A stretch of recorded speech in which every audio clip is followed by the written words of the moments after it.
مبادرة قامت بها بعض الفرق التطوعية في محافظة البصرة من خلال كرنفال مصغر على ضفاف شط العرب للترحيب بالضيوف القادمين من المحافظات العراقية والوفود الخليجية أيضا.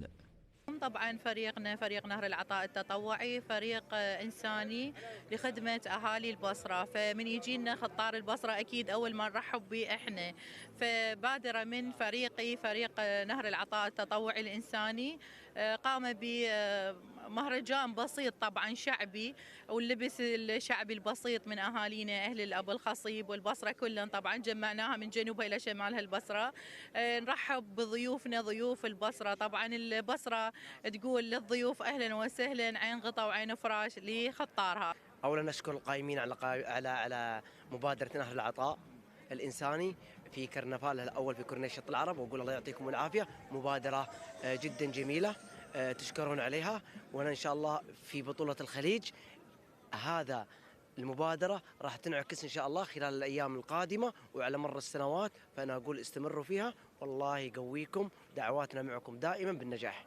في ظل هذه الأجواء وقبيل انطلاق البطولة الخليجية تستمر هذه الفعاليات والمبادرات من خلال توزيع أعلام الدول الخليجية المشاركة وجدولا تظهر فيه مواعيد وأوقات المباريات.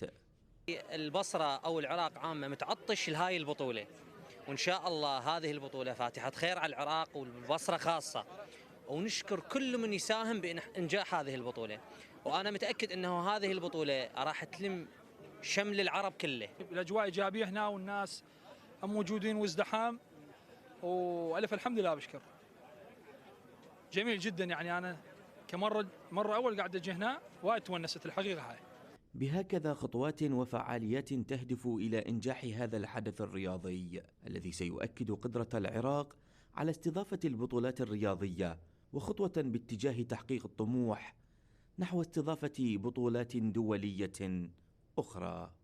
وقبل انطلاق البطولة الخليجية تستمر المبادرات من قبل الفرق الإنسانية والتطوعية بتقديم الترحيب والتعريف بتراث البصرة إلى الوافدين إليها. لقناة الجنوب الفضائية علي الكنعاني، مدينة البصرة.